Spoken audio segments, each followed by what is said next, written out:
Hello and welcome to Bravo Outsider. I'm your host Craig Midwinter, joined as always by Dylan Ferguson. Dylan, how's it going? Oh, it's going good. Happy to be here as always. How you doing? Yeah, I'm doing excellent. Stoked to be here, and also stoked to have on the podcast this week from Real Bitch of Bravo podcast. It's Hae Wiley. I may be the real bitch of Bravo, but there's nothing fake about this bitch. That's good. That was one that you came up with on the spot? Yeah, that's on the dome. Really, sorry, guys. Sorry for the improv. No, that's good. Glad to have you on the podcast. We did your show like way back when we were first getting started out and really finding our sea legs here. So glad to have you on. Do you want to let our listeners know a bit about your podcast? Absolutely. Well, first of all, I want to say thank you so much, A, for being on my podcast, and B, for having me on your podcast, Craig and Dylan. It's a pleasure to be here. So thank you, first of all, for that. Second of all, yeah, sure. You guys can, anywhere you get your podcast, it's the Real Bitch of Bravo podcast with Hae Wiley. It's literally, that's the whole entire title, because I guess I had to differentiate myself. But yeah, you can get me anywhere you get your podcast. So Spotify, Apple, Google Podcasts. Yeah, we just basically, it's me and my girlfriends and we get to bitch about Bravo. So it's amazing. It's my great outlet. So I don't have to have my boyfriend hear me talk about Bravo all the time. He should be so lucky. Well, we've got a full roster of shows to cover this week. So we're going to talk about the most recent episodes of Real Housewives of Orange County, Real Housewives of Salt Lake City, and of New York. Hae, which one of these shows are you most excited to talk about? All of them. All of them. I have no preference. You can go anywhere. Bravo just keeps giving, man, with all the drama. So I love all three of these franchises. I'm obviously a day oneer for Orange County.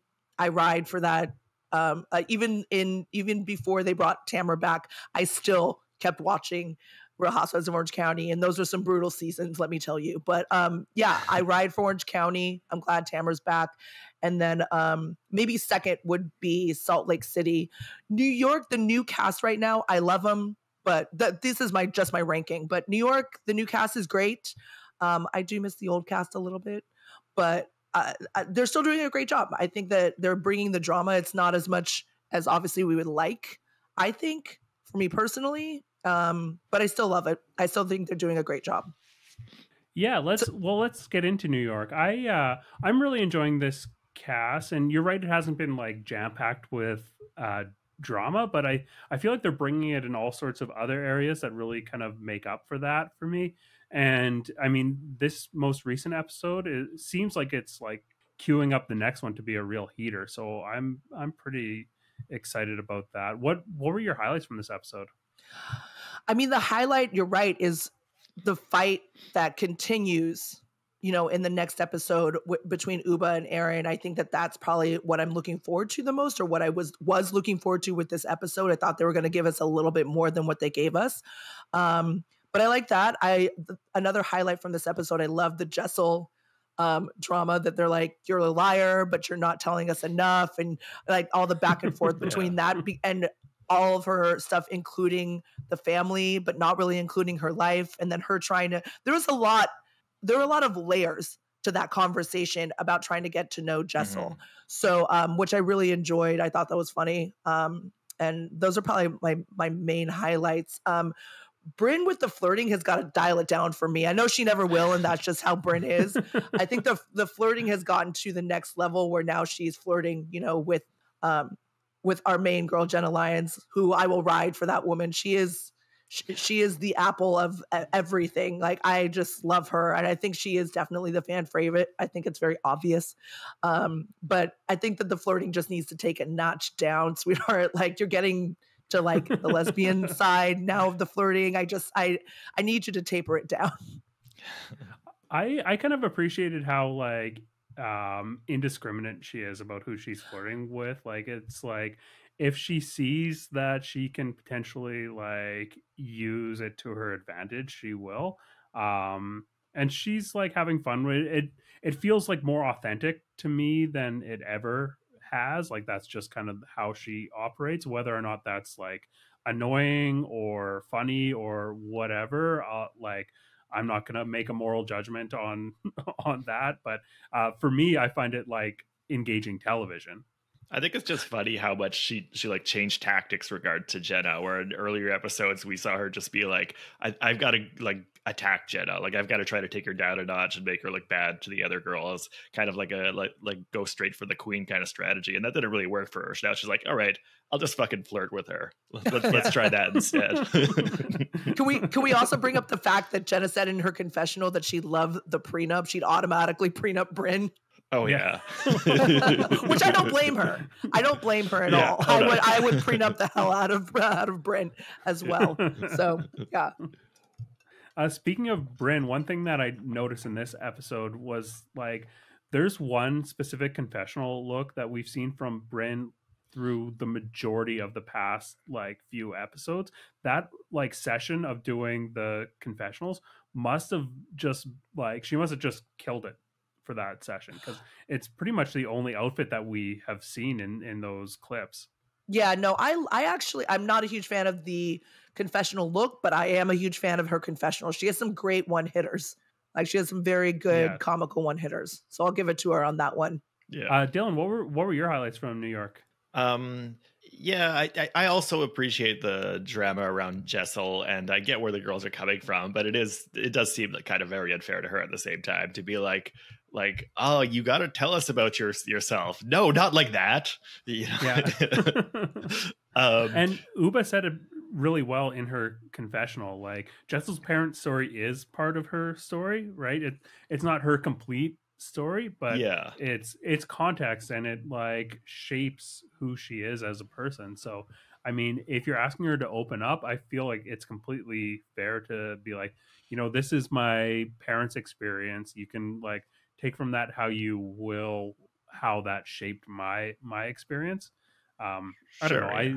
I think like it's completely valid for her to bring that up, especially if she's, you know, just trying to share. It's not like she was like being grilled by the cops.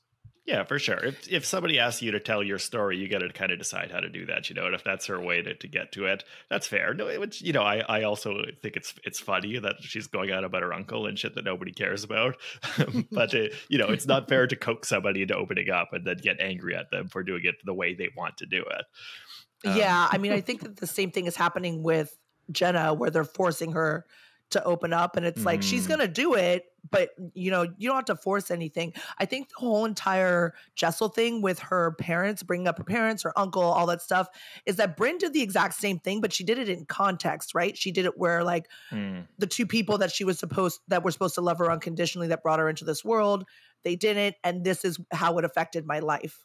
Versus, I think Jessel is just saying like this is her whole entire thing. Now, you know, Dylan's absolutely right. Like everybody has a story, and it's always going to include your family.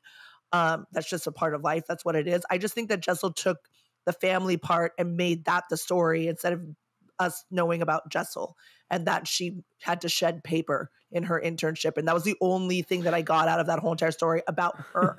Now I know that her brothers or whatever are photographers, and they had to like sleep in the streets and be homeless in New York. And I know that her parents like came here from Africa and immigrate. Like I know way more about her family than I do about her.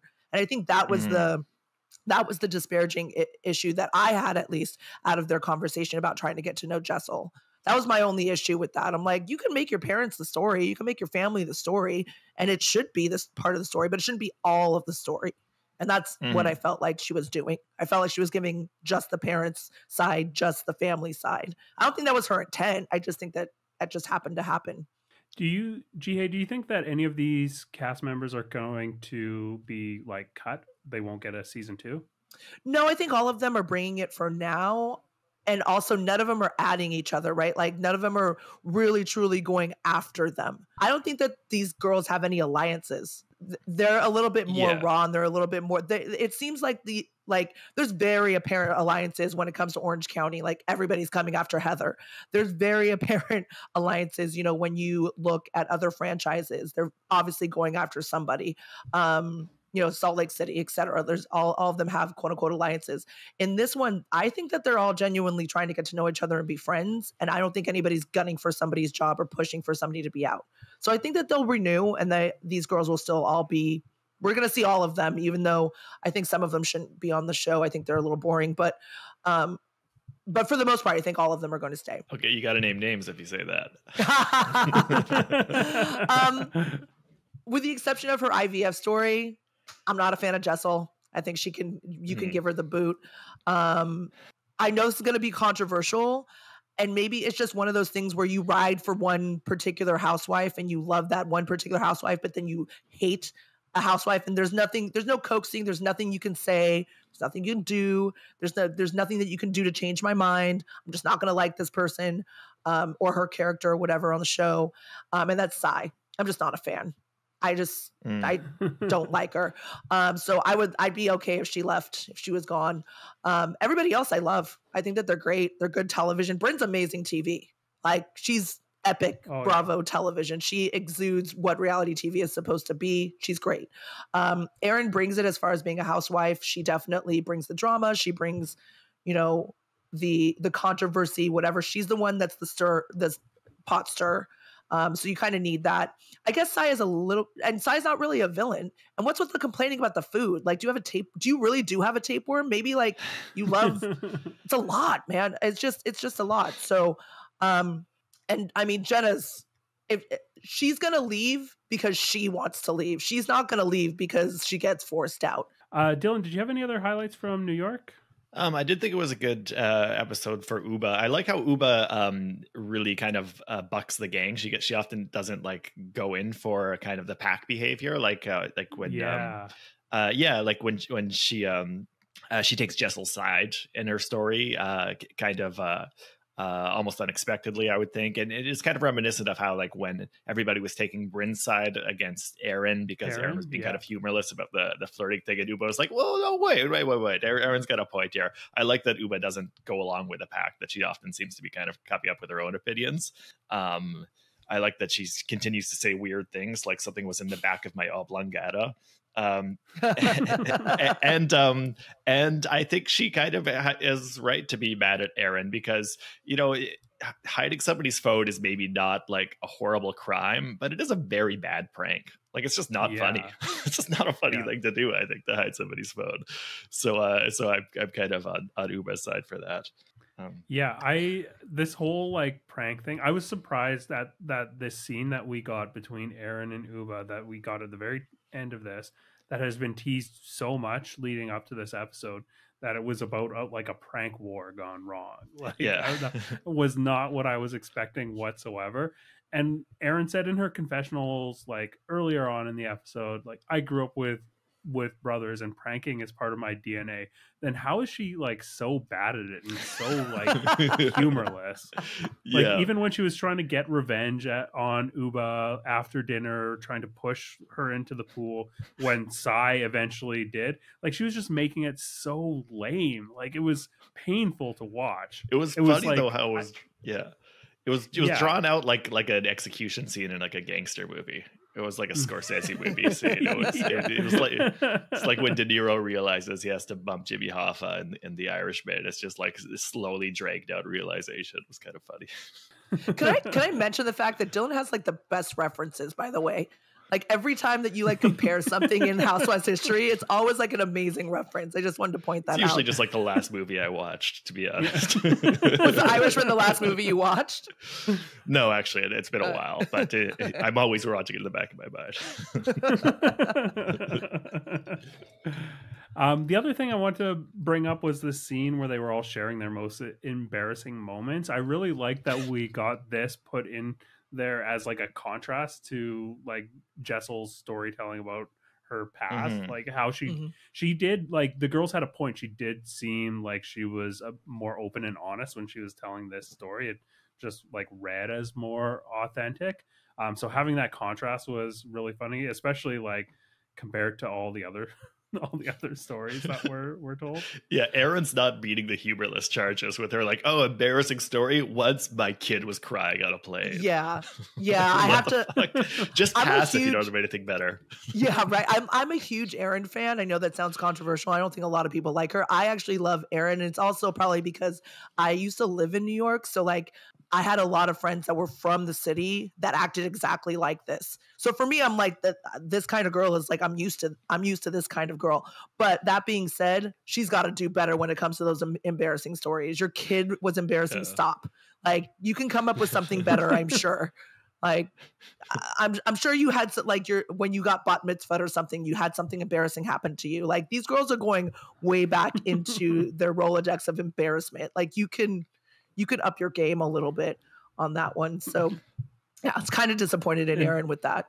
Jenna's story was absolutely amazing. Like, it was great. It was fantastic. Yeah, Rafe Fiennes like being the big like reveal. I don't know. I thought it was great. Fun cameo.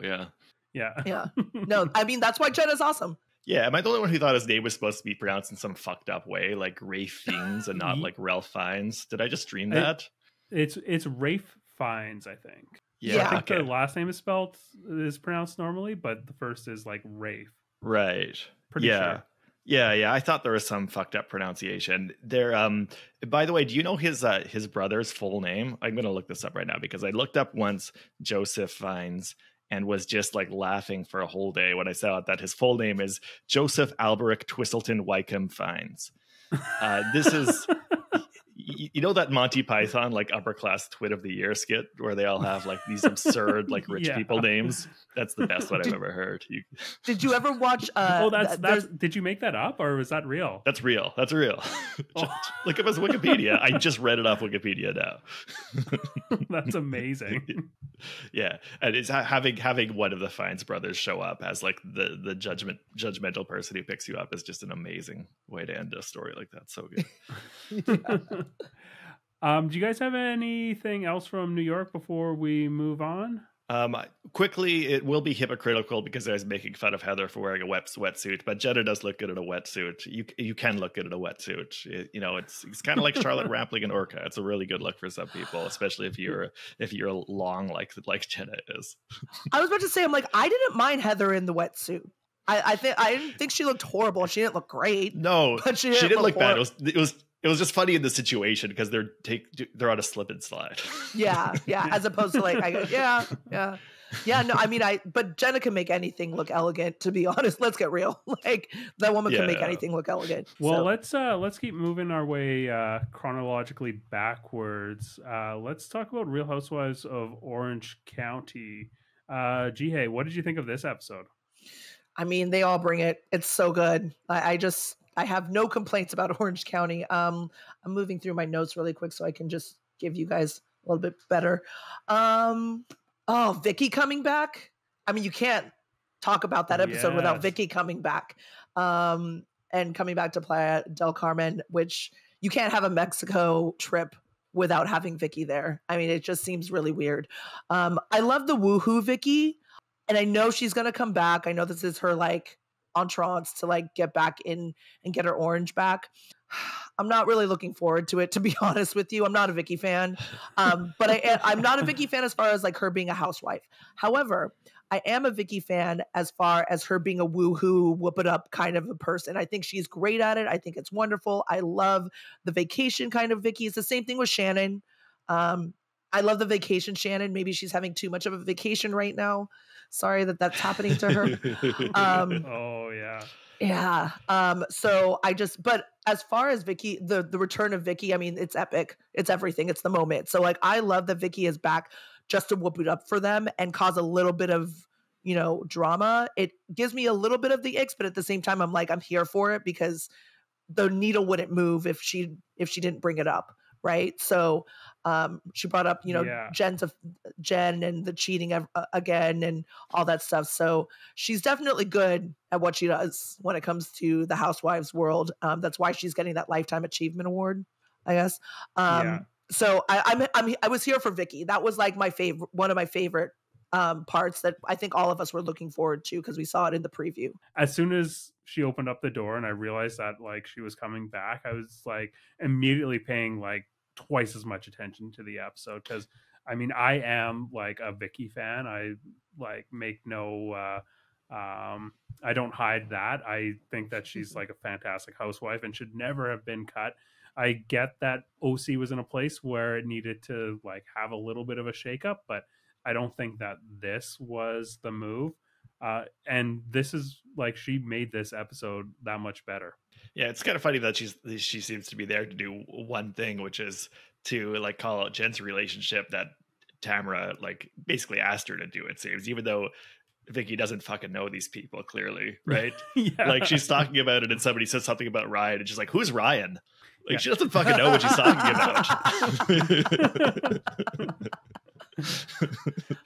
about. We've heard of hired guns before. She's a hired spoon. Yeah. She totally is. Oh, it's so true. Oh man. By the way, I don't know if you guys saw my post on this, but the water aerobics that they did when they sat down before they sat down to lunch, I just sat there and was just like, I was like, you're not that old. Like, why are you doing? No offense to people that are doing water aerobics by any means, but like, I'm like, you're not that old. I'm like, you may be abuelas, but like, you're not ancient. Like, you're not like insanely old. I don't know, like not old enough to like be doing water aerobics. Like women in Orange County do yoga, Pilates. Like water aerobics is the last thing that they're doing unless they're like 80. And none of these women are 80, so it's literally the last thing they're doing. Yeah. Yes. But another, I mean, I think this is going a little bit viral on social media is Heather calling Emily Snuffleupagus and making it a compliment. Like, oh, honey, you're just digging your grave right now. You're just, and I don't think that she. Is she? Do you guys really think that she could fit in Beverly Hills? Because that's the rumor that's where she wants to go, hence the LA home, etc. Yeah, I don't know. So I remember hearing that rumor that she was trying to be back on Real Housewives of Beverly Hills a long time ago, like right after she first left Orange County. And there's always been like, oh, she's gonna go there. I think even before she left, like when she was beefing with Kelly Dodd and she thought she was so much better than everyone on Orange County. I don't know. I mean, I think she's got some like transferable skills from being a housewife.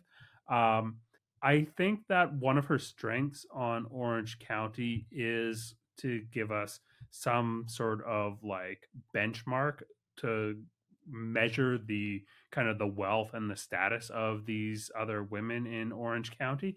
And I don't think that like Beverly Hills really needs that. I think, you know, that dynamic plays out a lot more interestingly in Orange County versus like on Beverly Hills. Everyone is just like so wealthy that I think most people aren't able to kind of get a sense of like, you know, the difference between each of the housewives. Like it's just at another level.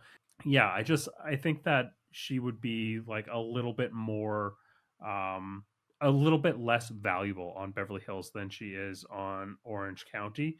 So yeah, I don't know. I could see it being a mistake if she's cast on Beverly Hills, but you never know. Mm-hmm. Well, and also those women have genuine friendships on that Beverly Hills cast. Like they actually hang out with each other, like off camera. They actually go on trips with each other. I mean, we saw Lisa Rinna, Erica Jane. They were in Paris together for however long. You know, all of them went to her show, her current show. And speaking of that, are you guys going to BravoCon? No, are you? So I will be in Vegas for that weekend because I live in LA. It's a 45-minute flight. Oh yeah. So I will be there, but I haven't gotten a ticket yet. I'm trying. Cross your fingers. I work for the Sporting Tribune, so I'm trying to get a media credential. Like I'm pushing for that. I'm like, even if it's just one day, I want a media credential. Even if it's just Friday or Saturday, I don't care which day. I can't do it on Sunday because I'm going to go and watch football all day. But Friday and Saturday, I'm like pushing to be able to go and cover it. And if not, I'm probably just going to do some like sound bites or whatever just around the casinos or whatever. So, and just ask Bravo fans some questions. But I will be there. I might not be actually where the panels are and stuff like that. So, oh, nice. yes. Yeah. I think it's going to be like, yeah, it's probably going to be a blast. There's like things about the fandom that I find are just like not the most fun part of being a Bravo fan. So I don't know, the whole reaction to how Rachel has been treated has been really put me off of the fandom a little bit. So if it's going to be a big like, you know, Scandival celebration of like taking Rachel down, then that's not really what I want to go and like take. Yeah, people were too mean about her lunches. Those fig Newtons look good. But really, anytime like Tom or Rachel come up online, there's still like so many people are so like upset about it, and I don't know, it's just I find it almost embarrassing that it's like you're still like that mad about this. I agree with you. I think I actually just did an episode before with a comedian, actually, Renee Gauthier, and she was talking about the backlash and treatment, and she's like, I've moved on. How come everybody else hasn't moved on? Right. From the Scandival. And some of them are like, they've never watched a show before. So I get it. And like it, cause I mean, this thing was in CNN. It was on Fox News. Like, it's like the amount of coverage that it got was insane to me. I'm like, wait, this was on CNN? Like, I'm thinking E! News, you know, that it eventually got on the Wall Street Journal. Like, how is this news? Like, how? I did not know that. Yeah, I want to see Wolf Blitzer being like breaking news.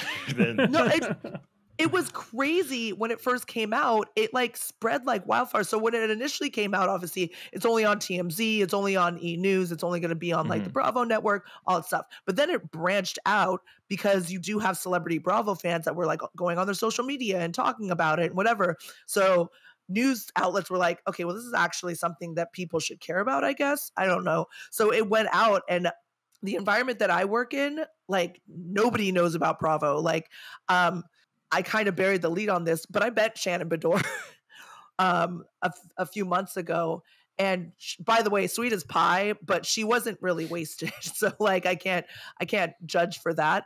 But nobody knew who she was. There was maybe like less than a handful of people that knew who she was. So, you know, these people aren't really well known everywhere other than to us rabid fans.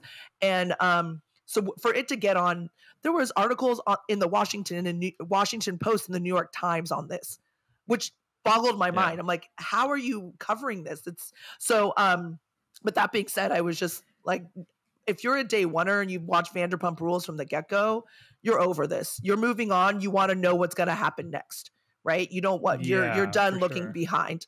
You want to keep going, and everybody else like wants to just keep talking about it because this is brand new to them. I'm one of those people. I'm like, I'm ready to see what season 11 has in store. So let's talk about that and not talk about the rest of Scandal. I'm ready to move on. For sure. Dylan, what highlights did you have from Orange County? The Snuffleupagus bit was good because it is really funny to try to twist that and pretend that it's somehow a compliment without explaining how it's a compliment. But also funny how nobody seems to know what Snuffleupagus is. Right? Right. Including the producer, who's like, he's not a dinosaur. No, he's not a dinosaur. He's a fucking mammoth or a mastodon or something. He's clearly a mammal. He's not a dinosaur. He's not Sasquatch either. And I really like how Tamara, like, trying to describe Sasquatch is like the big hairy guy who runs the jungle. Like, not to be too much of a cryptid nerd, but that's not what Sasquatch is either, nor is it what Snuffleupagus is. So yeah, just really funny how nobody can correctly identify that. It's kind of gratifying, but also disappointing at the same time for me to finally see them like go Jen into like getting angry and start like acting out against everybody, like talking about her relationship, because I feel like they've been trying to do that this whole season, where she's been like weirdly stoic and reticent in face of these accusations, to the point where you kind of watch the show thinking like, wait, why is she on this show? If like her like reaction to like people accusing her of things is just to kind of like not say anything, not fire back. Which I think is an understandable way to react, but like not for somebody who's been cast on one of these shows. So we finally get her like because Tamara goes really hard on her, actually, like really maybe too hard. Like Tamara goes pretty hard, digging into her and saying that she ruined her family, and also, by the way, your Fendi and Gucci is fake. Just gonna throw that in there at the same time. Like, I forgot about that. Yeah. So finally gets her angry, and I guess we'll see where it goes from there. But it was kind of, yeah, for me it was like at the same time like, oh great, finally she's gonna like really put her perspective out there, because she's gonna be pissed off, she's gonna try to defend herself. But at the same time I kind of like was almost feeling it when she just didn't want to like get her hands dirty and didn't want to feel like I have to defend myself. Like if I don't want to defend myself, I won't.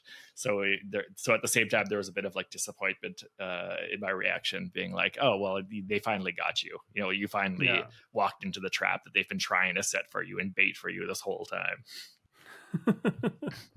Yeah, I see where you're coming from with that. Like, it wasn't doing anything for me, but the fact that she was strong in her resolve not to like discuss this was notable. I don't like it when housewives are not transparent, especially if they're not really bringing anything else. And I felt that way with Jen.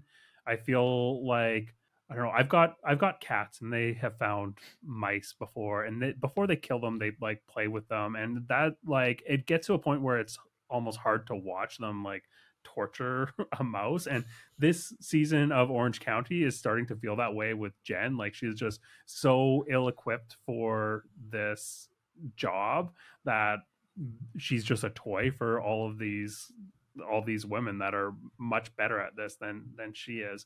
I liked how Vicki, Jen set herself up for this by deciding to play truth or dare or whatever. Like, maybe that was at the like producer's insistence, but she's like, oh, let's play truth or dare, immediately asks Vicki, like under the pretense of like trying to get to know you, and then like bails on the question, thinking that she's going to shut down an opening for this. But Vicki, because Jen's like, okay, well, how about we let someone who knows you better ask you a question for truth, since we don't have a history. And Vicki is just like, well, I think that you and I both have a situation where there's a man who's bad for us. That's my truth. Yeah, that was really funny. Like, not even waiting for a question, just like, oh, truth means speak my truth about your shit. Exactly. But I mean, that's why Vicki's a pro. That's why Vicki's such a pro. Yeah, exactly. And, yeah, that's why she's meant for reality television. I mean, minivan, like she's very much an epic housewife, and I totally understand that. I just still, I don't know. I just love the whoop it up Vicki. I'm just going to keep emphasizing that. Like, I just love when she parties and has a great time. And like, you see her in the streets at TJ, like pouring shots down people's throats. I just love that Vicki. I don't know, like every other Vicki, I just can't. Her surprising, her Ryan in college. I love that scene. That was just like, I wish my mom did that. My mom is insanely conservative. Like, I wish my mom came in with a 12-pack of beer and started shoveling vodka down my throat or something, like at my sorority, if I was in a sorority. I love Whoop It Up Vicki.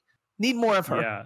I think the editors did a really great job with this like vacation party as well, and this truth or dare conversation where Jen's only defense was like, oh, I've heard everything that everyone else has heard, unless someone's sitting on something, and then immediately cut to Tamara like giving this like side eye while like drinking, taking a sip of her drink. And and then the next morning, like waking up hungover to that I song, just like really well put together. Yeah. I mean, that's why you have that. Those guys deserve raises. I don't know how much they're getting paid, but those editors deserve raises.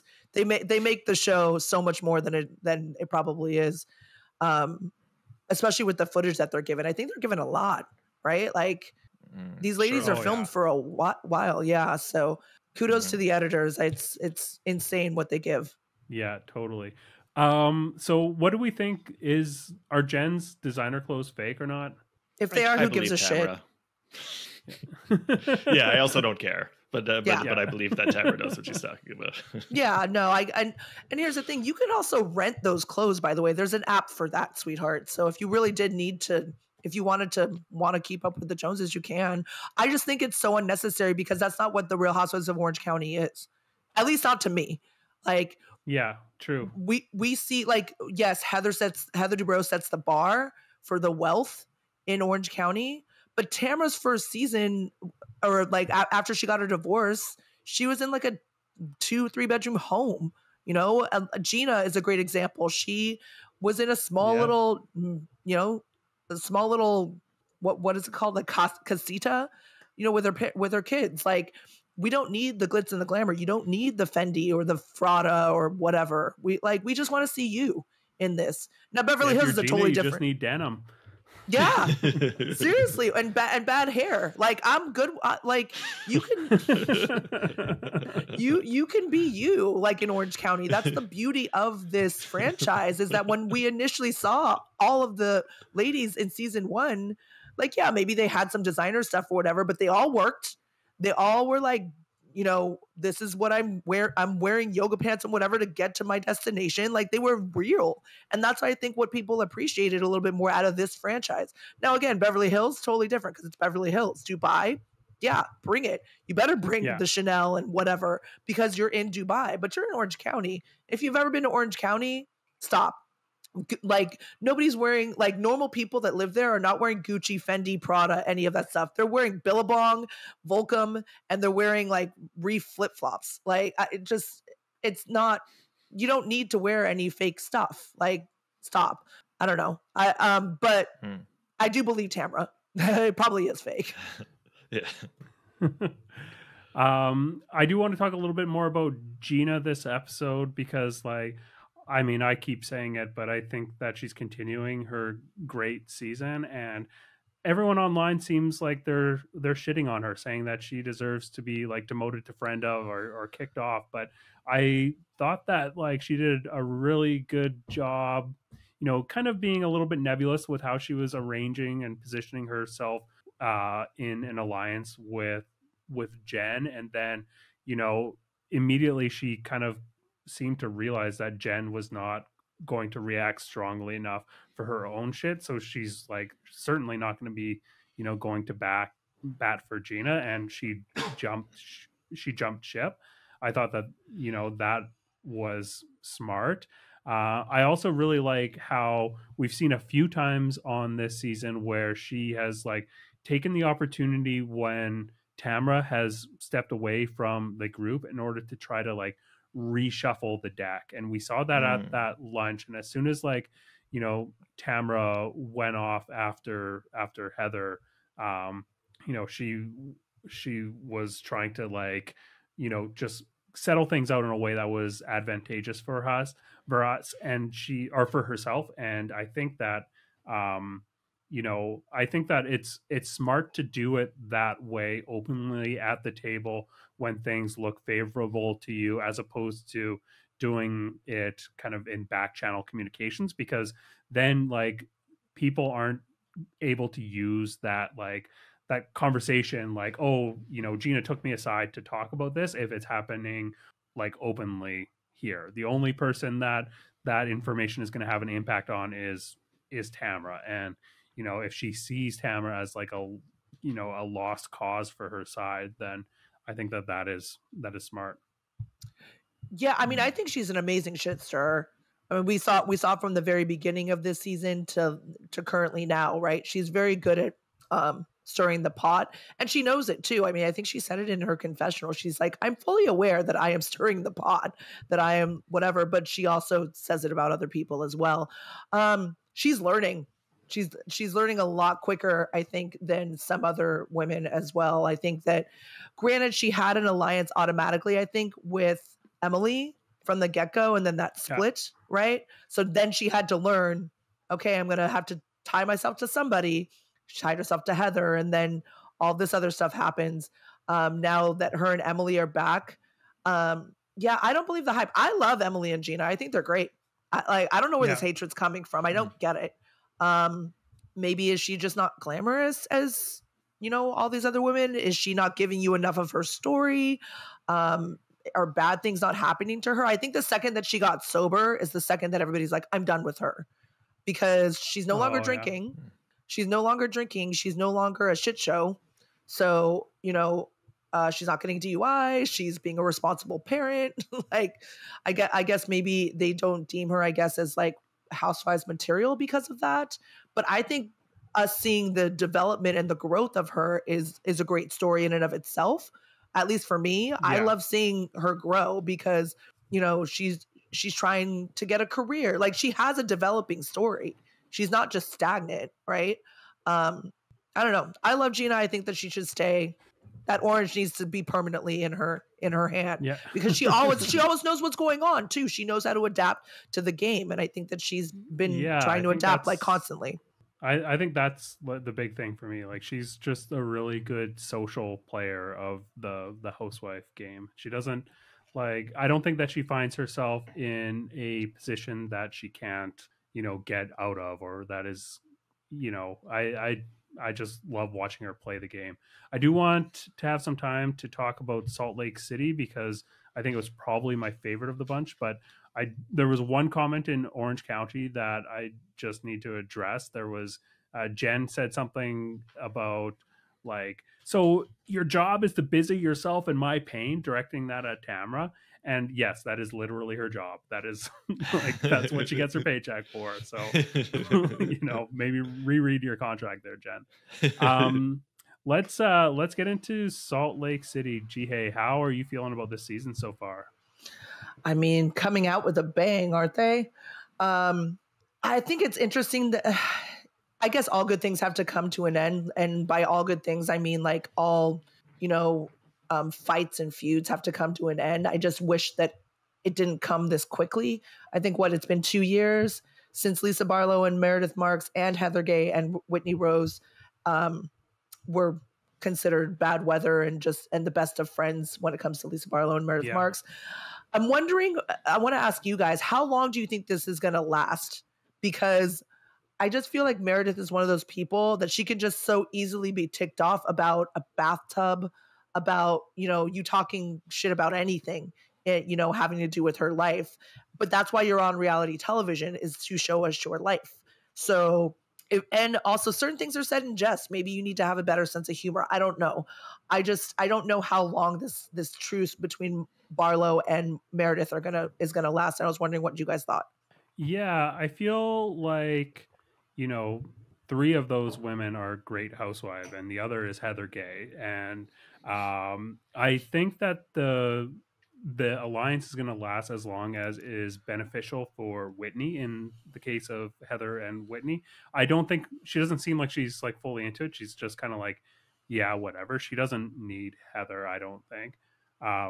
So I don't imagine that lasting very long, unless it seems advantageous to her.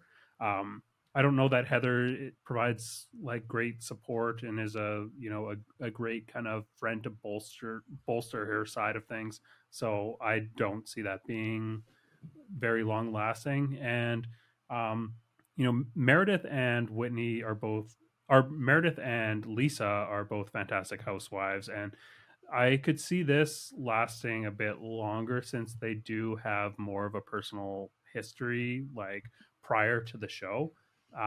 They were longtime friends apparently before this. So I could see them, maybe getting back to that. But Meredith is just like so hypersensitive, and it makes her a great housewife. But to be like in a friendship with someone who is that way, and constantly like as a job with her, being put into very stressful social situations, I think that might be challenging for her relationship. So I feel like that one's kind of short-lived as well. And I honestly, I don't think that Lisa is the type of housewife that really needs that much of a like an ally in these situations. She just like floats through. She operates on her own like plane that is like, you know, 1,000 feet above where everyone else is, and just like thinking about maritime stuff all day. And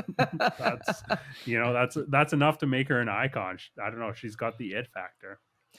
Yeah, no, I definitely agree with you on Barlow. I think I don't hate her, but I don't love her. I'm like that in between when it comes to Lisa Barlow, but she's gonna have that snowflake as long as she wants to keep it.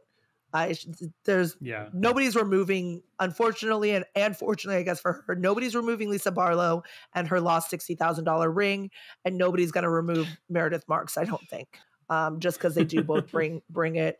One thing that did stand out to me that I did enjoy watching was Monica, the newbie, and getting to know her a little bit more and a little bit more. And I think we're going to, over every single episode, it's probably going to show us a little bit more of into her life. But I liked this.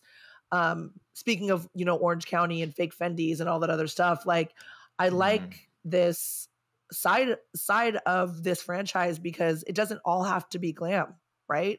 You know, she came, I don't want to say she fell from grace, but, you know, she kind of fell from grace once she went through this divorce and once she got excommunicated from the church, which I find extremely hypocritical. And this is probably why I don't go to church anymore.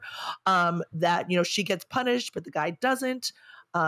She felt bad and was like, you know, she said, I'm sorry, I did this, and she gets punished again. The guy doesn't. But I'm glad that she shared that with us. Right. I think I think everybody can kind of relate to that in some way, shape, or form, whether it's her buying her first Louis by herself or, you know, her getting excommunicated from the church. I think everybody can kind of relate to something that has happened to them in that similar fashion or whatever. So I appreciate her doing that and coming out and showing us her insecurities. I think that was like my hugest takeaway from the episode. I loved her for that. This scene that we got between her and her mom, where she's like crying about like buying a Louis Vuitton bag, was so honest. And, you know, I love to see that kind of honesty, especially like out of a first year housewife. It felt very raw. And the fact that she was this honest about her feelings and her decisions and everything in front of her kid as well. I really love that. She seemed like she is a great parent. So I loved seeing that. And I also loved getting it like a contrast with the scene later where Lisa loses a $60,000 ring and is like a little upset about it, but it is mostly like, oh, whatever, I'm going to call and see if like I can get a replacement.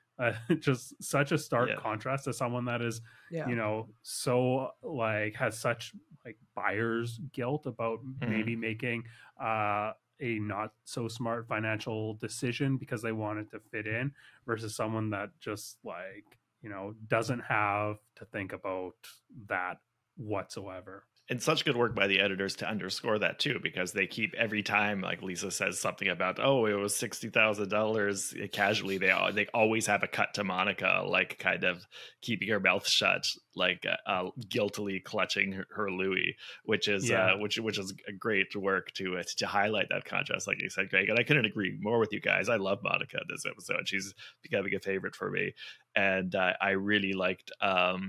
I always like seeing somebody like express their insecurity about like wealth and social status gaps, and to have the fact that she has like a, you know, an emblem of that with this like Louis Vuitton bag that she like feels that like kind of represents her insecurity, but also her guilt over feeling like she needs to compensate for that because she knows she doesn't want to feel like she has to like be to compensate to make these financially unnecessary gestures in order to play with these women, but she did it, and now she's guilty about that. And then when we have her like at like the airport, like clutching her bag and be like, I've got being insecure. It's like, I've got my Xanax on me. Xanny's in the Louis, and then it like doesn't really get a reaction. And just kind of says it again, like a little bit more like guiltily, like, Xanny's in the Louis. Just like her like kind of like awkwardness and insecurity is like very empathetic, I think. And she was my favorite part of this episode.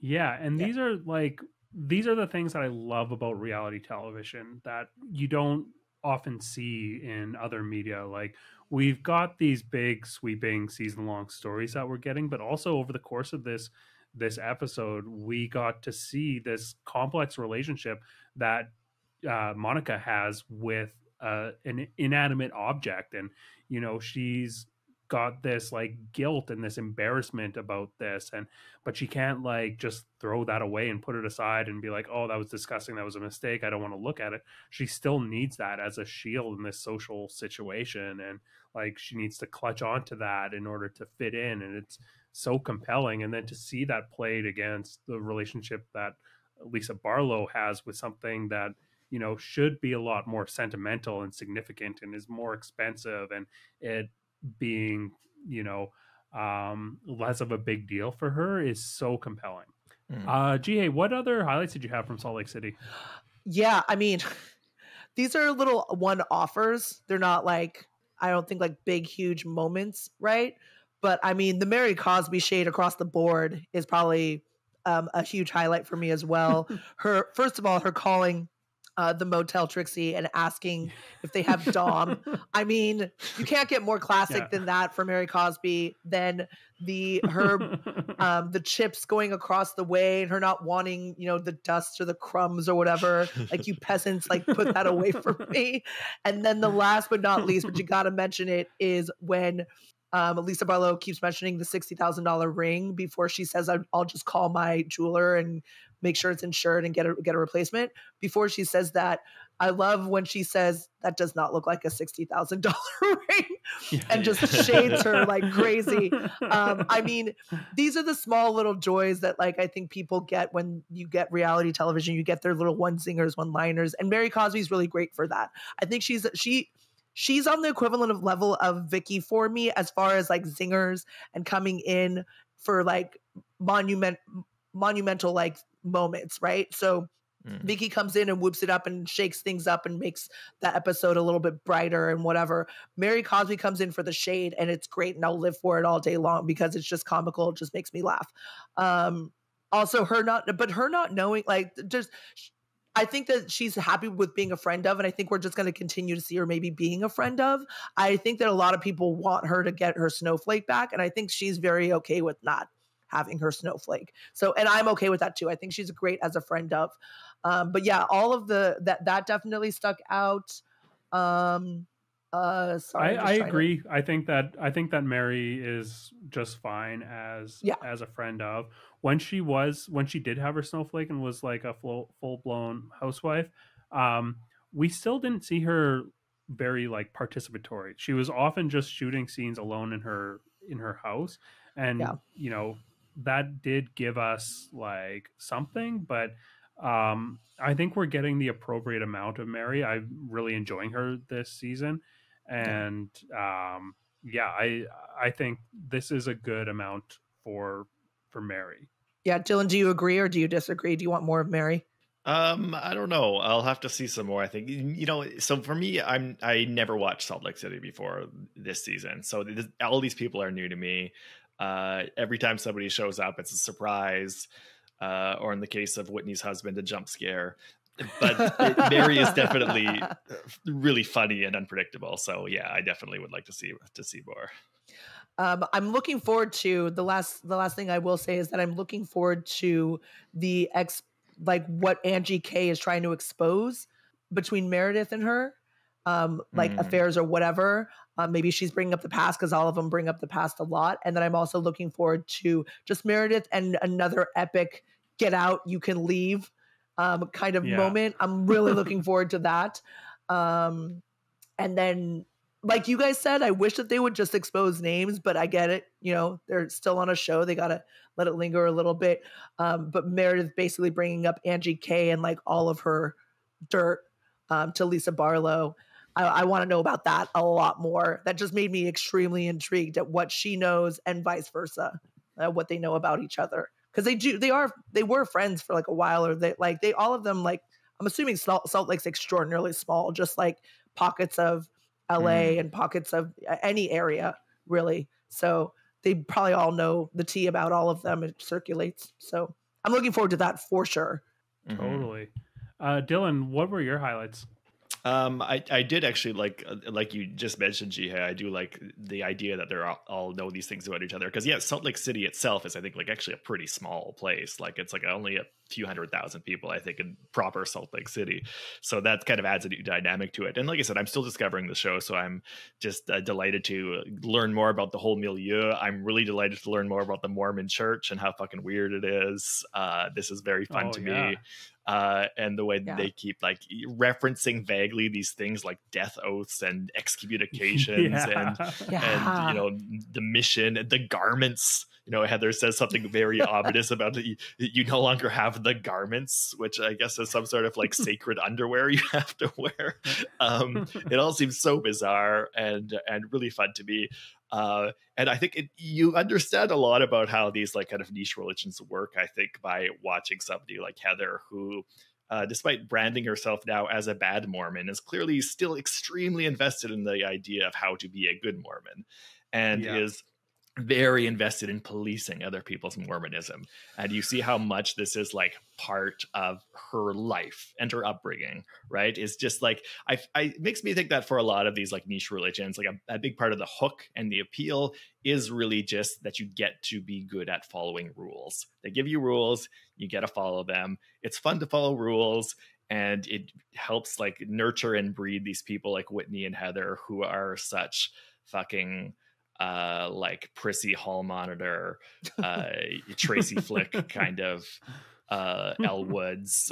Pick a Reese Witherspoon character. They are Reese Witherspoon characters. All little Reese's Pieces out there, but very like very invested in the idea of like following the rules and being good at it. And now that they're like leaving the church, but they can't really leave behind that obsession with like telling people how to like follow the rules properly and not. And I did see Heather and Whitney a bit earlier because I watched the last Ultimate Girls Trip, and it was funny, especially now in retrospect, seeing that the way Whitney and Heather bickered about like how not to be a Mormon now that they're not Mormoning anymore. and there was the bit where like Whitney was almost like pulling like a reverso card on Heather, being like, oh, but actually you haven't taken your names off the rolls because there are rules to not be a Mormon, and now you're not following the rules to not being a Mormon.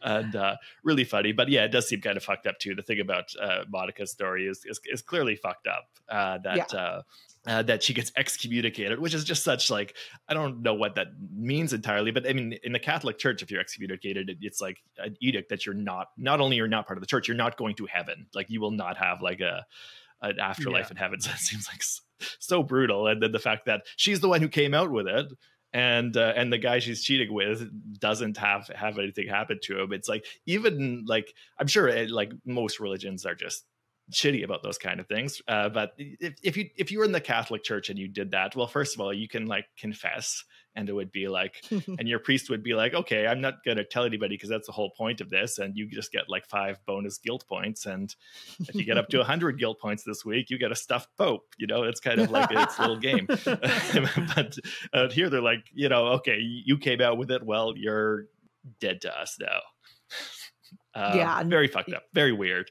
But it's very interesting for me to learn about this stuff. Also, I was kind of surprised to hear them like talk a little bit more about what the mission is, because when they first said like he's going on the mission, it sounded like so like monumentous. I thought he was going to go on like I don't know, like go to like the Andaman Islands and try to like convert tribesmen while they shoot arrows at him or something. And then I just realized when they're talking about it that it's just like he's going to go to South Carolina and be one of those annoying dorks with a tie who knocks on people's doors and annoys them. But so they don't choose their where they go though. So like they said, like he could be going to Milan, or he could be going to like, you know, Tuscaloosa, Alabama. Like he doesn't know. Like they choose it for you. And then I was raised around a bunch of Mormons. So like so they don't choose it. They have to do it. It's a 2-year commitment, like a 2-year straight up commitment. So he's gone for 2 years. If you're an athlete, you still have to do it. So a lot of people that were obviously go to University of Utah, go to BYU, et cetera, like they all do their mission.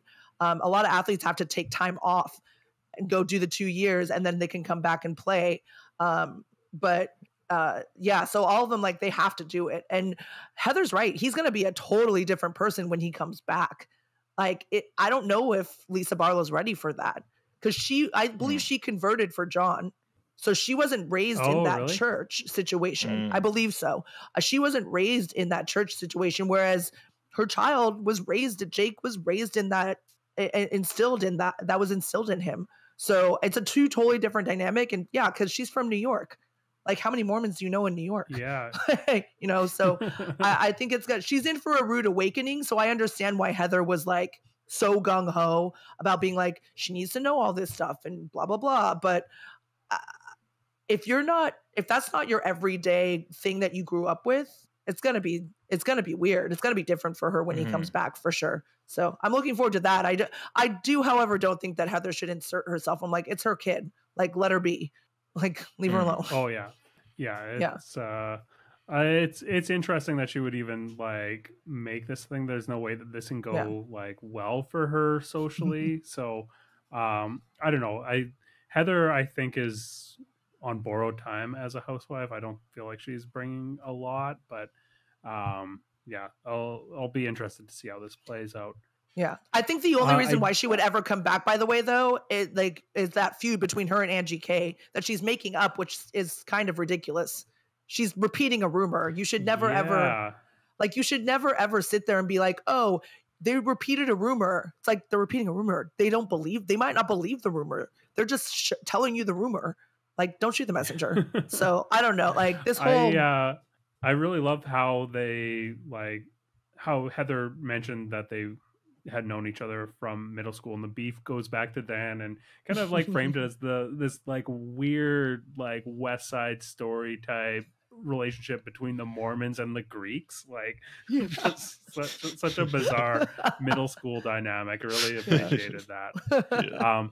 But what was going on with Angie's dog? Did you guys pick up on this? That was odd. Were they training for something? Was there like a reason for the jump? I don't know. I don't get that part. Yeah, so it had like those equestrian jumping like things set up in the house, and her like giant poodle was jumping over it and had like bright pink dyed ears. It was very strange, but I don't know. Maybe it's just not a world that I'm exposed to. You got to keep busy somehow. And then what was your thought, you guys? What quick question, what was your thought on the fact that their 11-year-old still sleeps with them? No judgment whatsoever. Like, you do you for your kid, but like, I just thought it was odd. Yeah, I mean, 11 seems like a bit old for that, but I don't know. Everybody raises their family different. I didn't even pick up on that while watching the episode, actually. It's just a weird thought. thought. A little old for me. I feel like at a certain point, you've got to start pushing them to be more independent. 11 seems pretty old, but what do I know? I don't have kids. Yeah. I think that about does it for Salt Lake City for me. Did you guys have any other thoughts? That about covers it for me, I think. Yeah, that covers it for me as well. I don't think. Awesome. Well, thank you so much for doing this, Hae. It's been a blast. Want to let everyone know where they can find you?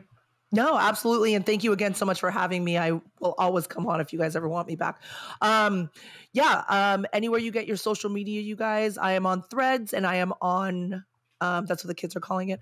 And then I'm also on Instagram and Facebook, all the same handle, _real_bitch_of_Bravo. If you want to follow me on my regular one, you can, but I'm so boring. Other than Bravo, I don't think I'm that interesting. My personal social media, which is public, is JIHAE_JHO_Wiley, WILEY. You can follow me there and listen everywhere you get your podcasts for the Real Bitch of Bravo podcast with Hae Wiley. Awesome. And Dylan, how about yourself? If anybody who loves the Real Housewives also loves cryptids and American history, I'm gonna mention once again my limited history show that I've released recently. It's all available now, just 4 episodes, called "The Devil You Don't," about the cryptid, the Jersey Devil, and various bizarre stories from American history that have intersected with this legend. Awesome. I'm Craig Midwinter. I don't really have anything other than this to plug unless you like programming. You can follow me on GitHub, I guess. Just see what projects I'm into. I don't know. Yeah, that's been Bravo Outsider for this week. You can find us online, bravooutsider.com. We're on Instagram. We're on X. We're on TikTok, sort of. Look us up on YouTube or wherever you find your podcast. Until next week, keep on wifing.